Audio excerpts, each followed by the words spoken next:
And away from that, Imran Khan has tied himself in knots over his political fate, clinging to his seat, even as opposition parties get ready to oust him on Sunday. As the political situation intensifies, the opposition has accused Khan of damaging the country both economically and diplomatically.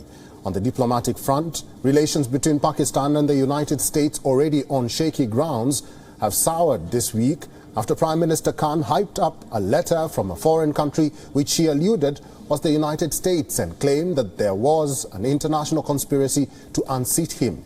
The US has rubbished the claim, saying that it respects and supports Pakistan's constitutional process and the rule of law, and that it did not send any such letter.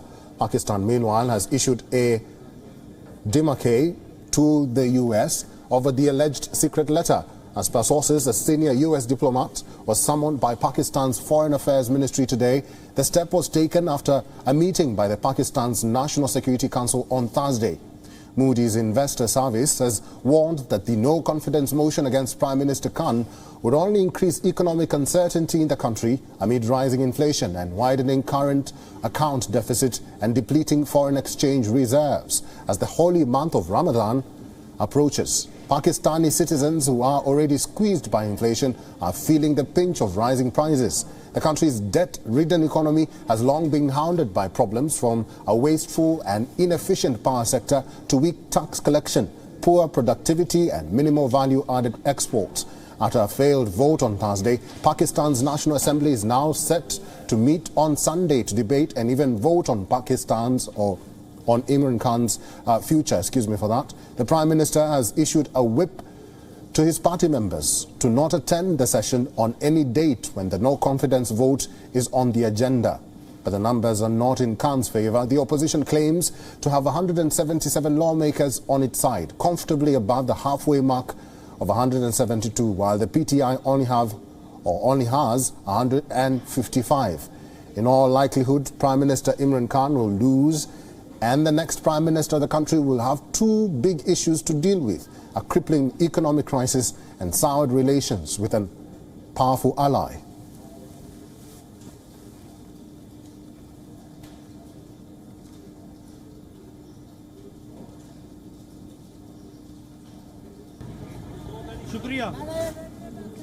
WION's Pakistan Bureau Chief Anas Mallick is joining us live from Islamabad. Good to see you, Anas Mallick.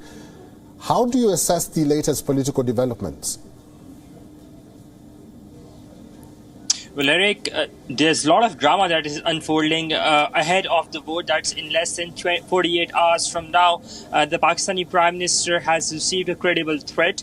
That's what is being said by the Pakistani Information Minister as well. And perhaps with what is considered to be his last public appearance, or one of the last public appearances, the Pakistani Prime Minister spoke at the opening of a security dialogue here in Islamabad, where he emphasized on the need of an independent foreign policy. He said that he has miffed a powerful country in the West following through his Russia visit, and he has said that they don't want to take dictations. He said that his party is pursuing an independent foreign policy, and that is what the whole sole focus is of his party. And in fact, he referred to how India is pursuing an independent foreign policy as well.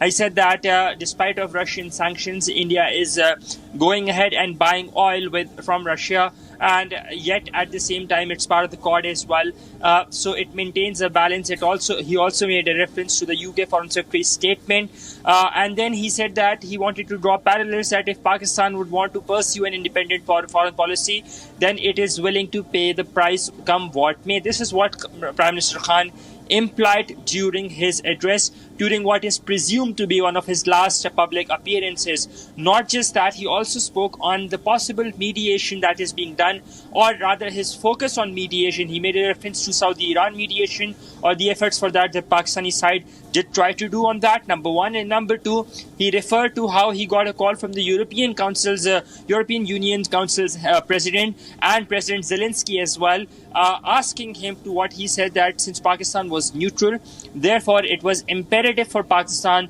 to team up with China to persuade Russia to give up its aggression on Ukraine. This is what Prime Minister Khan's emphasis was, an independent foreign policy and also towards mediation, and then of course he took a jibe towards the West as well, saying that he would be pursuing an independent foreign policy at all costs. Eric? WION is now available in your country. Download the app now and get all the news on the move.